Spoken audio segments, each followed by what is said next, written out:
It happened at Applebee's on a Thursday night. She didn't even look up from her glass when she said it. "We'll only be intimate if you pay me." Just like that. Flat. Emotionless. Like a business rule.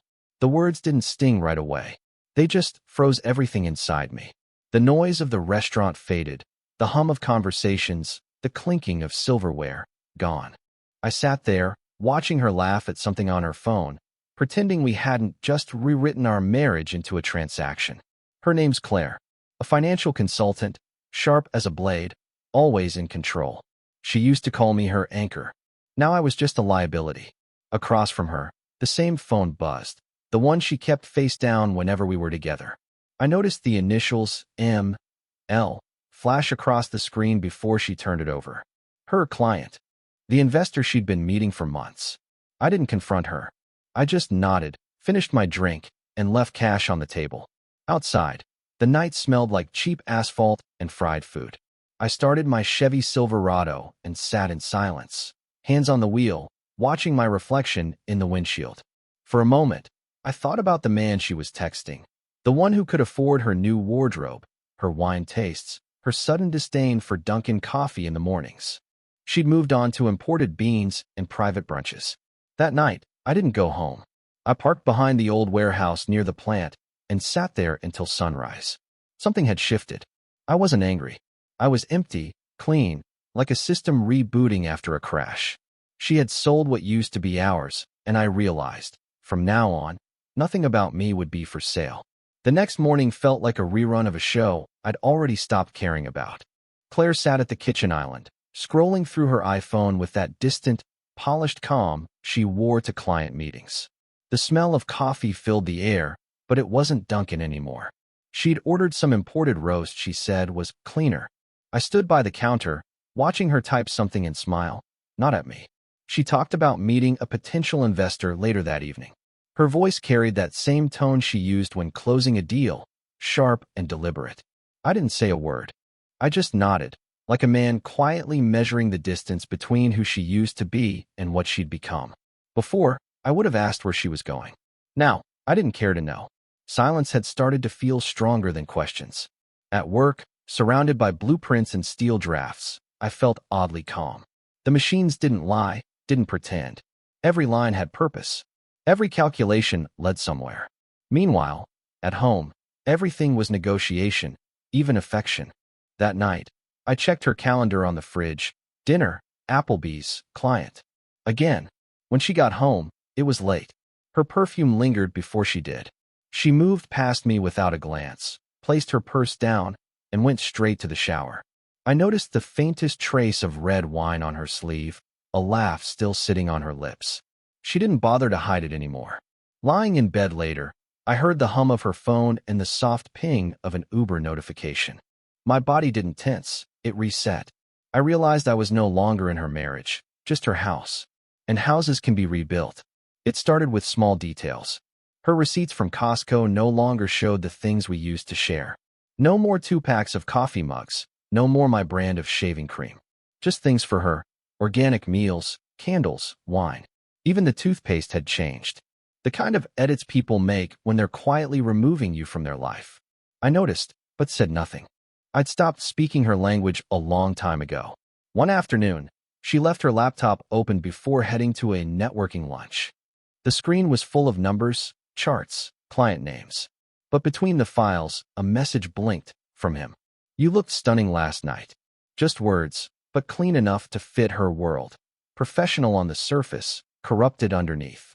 I closed the laptop, calm, deliberate. Engineers notice patterns. She had a new one, and it was predictable. That evening, she came home later than usual. Said her meeting ran long. Her tone had the same polished lie as always. I just nodded, took my jacket, and stepped outside. The air was cold. I sat in the truck, the same Chevy Silverado I'd driven since before we got married, and stared at the dashboard. Every system needs a reset when it stops responding. I began saving everything. Text logs, call durations, receipts she didn't hide well enough. Not for revenge, not for proof. Just data. I wanted to see the whole equation before I erased myself from it. That night, I didn't look at her when I walked back in. She was on the couch, half watching Netflix, pretending nothing had changed. But something had. She no longer lived with a man who needed her validation. She lived with a man quietly building his exit. One Friday, she left for another client dinner. The same dress, the same soft perfume that didn't belong to home. I watched her pull away in an Uber, and for the first time, I didn't feel the urge to track where she went. I already knew. The point wasn't her betrayal anymore. It was my clarity. That night, I cleared the apartment. Not in anger, not in haste. I packed my essentials, wiped my devices, deleted every shared account. I even changed my number before the sun came up. No goodbye note, no confrontation. Just silence. By the time she returned, the only thing left of me was the indentation on my side of the bed. I drove for hours, no destination, just the hum of the truck and the sound of my thoughts lining up for the first time in years. I ended up 2 towns away, parked near a quiet diner that opened at dawn. I sat there, drinking coffee that actually tasted real. Dunkin', the kind she used to call cheap. The warmth hit differently that morning. It felt like proof that simplicity wasn't weakness. When she started calling, I didn't pick up. The texts came next. First confusion, then panic, then silence. By the second day, I knew she'd realized I wasn't just cooling off. I was gone. Not hiding, not broken. Gone. I rented a small place near the water, minimal, anonymous. A different rhythm, different air. My phone stayed off. For the first time in years, my life had no noise. Just quiet, clean distance.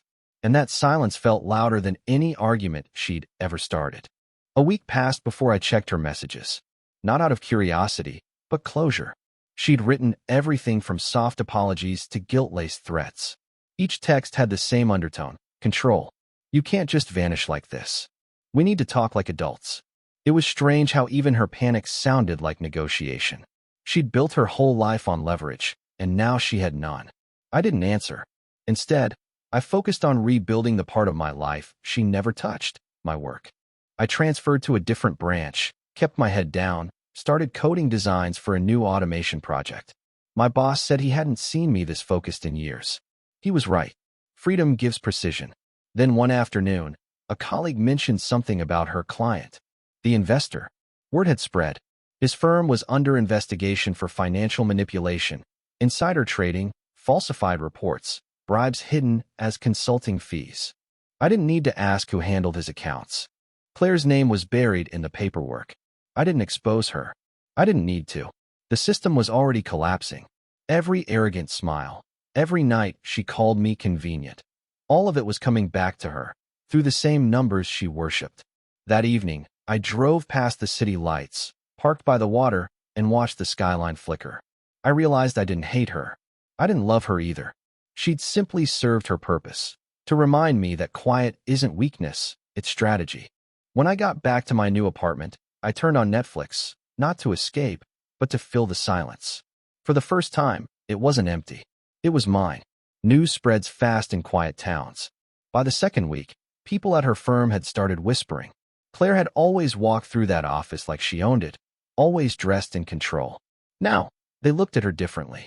I didn't see it firsthand, but I heard enough. Her client had gone public, blaming her for mismanagement. Photos of them at Applebee's surfaced online, not scandalous, just obvious. She wasn't the victim she tried to be. She was the story. Her social media turned silent. The woman who used to post motivational quotes about financial independence vanished. When her name finally appeared again, it was in a press note. On leave. I didn't smile. It wasn't satisfaction, it was symmetry. She had built her status on precision and control, and now every piece was falling apart without a single move from me. One night, I stopped at Dunkin' after work. Same booth, same bitter coffee, same stillness. The cashier asked if I wanted my usual. It hit me how simple that sounded. The usual. For years, nothing about my life had been usual. I'd been negotiating for peace in my own house. Now I had it, in a paper cup. When I drove home, I noticed 3 missed calls from her. No messages. Just silence on her end, too. Maybe she finally understood it. Control only works when the other person still cares to fight back. I didn't. That night, I slept with the window open, the cold air cutting through the room. The kind of air that keeps you awake, but alive. For the first time, I realized the world kept turning, even after she stopped pretending to love me. I heard from a mutual friend that she'd moved back into her mother's house. The investor had cut ties, and her firm quietly let her go. Everything she built on control was gone, replaced by whispers and silence. She wasn't used to silence. For her, it was punishment. For me, it had become peace. A few weeks later, I saw her name pop up in my inbox. No subject line, no greeting. Just one sentence. Can we talk? I didn't respond. She tried again 2 days later, longer this time. Lines about misunderstanding, about how she lost herself in ambition, about wanting to meet. Every word felt rehearsed. I closed the message without reading to the end. At work, things were different. My designs were getting attention. My name was being mentioned in meetings that used to ignore me. The quiet man had become the one people listened to. Not because I spoke louder, but because I didn't waste words anymore. That weekend, I took the truck and drove out past the bridge, just to see how far I'd come from that version of myself who once begged to be understood. I stopped by a diner by the water, the kind with flickering neon lights and too much coffee. The waitress asked if I was waiting for someone. I said no, and realized it was the first honest no I'd said in years. Back in town, I passed the old apartment complex. Her car was gone, the windows dark. It didn't hurt. It didn't warm me either. It was just still. The kind of stillness that tells you you've already left long before you walked away. She showed up at my new place on a gray Sunday afternoon. I don't know how she found the address. Maybe through old mail, maybe through someone who didn't know better. I opened the door, and for a moment, she just stood there. No confidence, no control. Just a woman who finally realized silence cuts deeper than anger. She said my name like it was a memory. Her voice was softer, cautious, as if she was trying not to break something fragile. I didn't invite her in.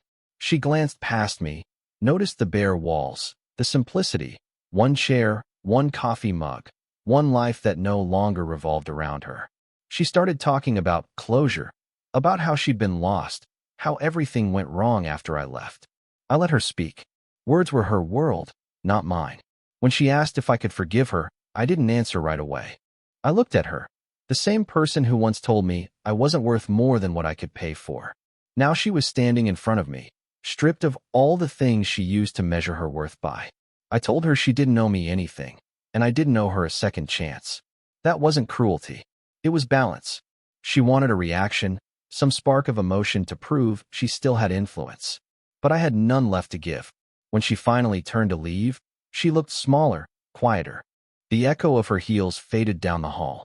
I closed the door and stood there still. The silence after she left didn't hurt. It felt earned.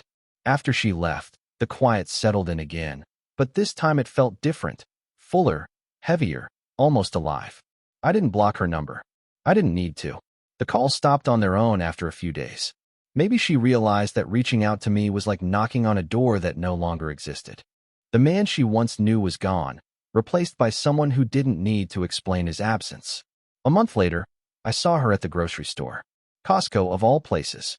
She was standing in an aisle, holding a single cart instead of the overflowing one she used to push when life looked abundant. She saw me before I could turn away.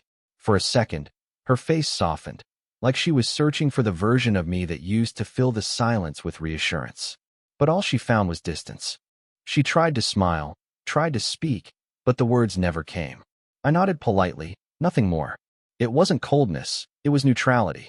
That's what real detachment looks like. Not anger, not revenge, just the absence of need. As I walked out to the parking lot, I could feel her watching me load my things into the truck. The same Chevy Silverado she once called outdated. Now it looked like freedom. She stayed frozen by her car, maybe realizing that the man she'd undervalued had built a life she could no longer buy into. That night, driving home, the road was quiet. No music, no distractions. Just headlights cutting through the dark. It struck me then, I hadn't escaped her. I'd simply outgrown her.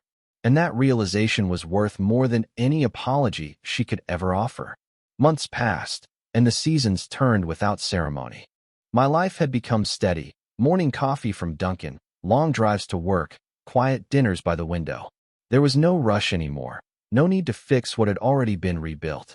The silence I once feared had become my foundation. Then, one evening, I got a message from an unknown number. It was her. Just 2 lines. I hope you're doing well. I'm sorry.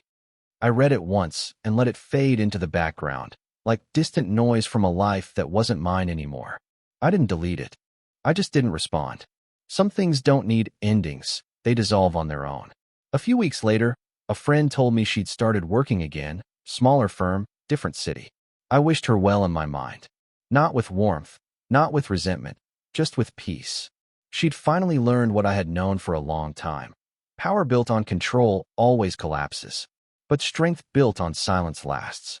That night, I took a drive out past the edge of town, the same route I'd taken the night I left her. The air was cold, the sky endless. I pulled over by the same empty road and turned off the engine. The world went quiet, except for the ticking of the truck cooling down. I looked out toward the horizon and said, almost to myself, I didn't disappear. I just stopped showing up where I wasn't respected. Then I started the engine, shifted into drive, and pulled away slowly. No music, no goodbye, no need for either. Just a man who had finally learned the quiet power of leaving without noise. Support the channel by liking, commenting, and subscribing. I promise even more interesting stories.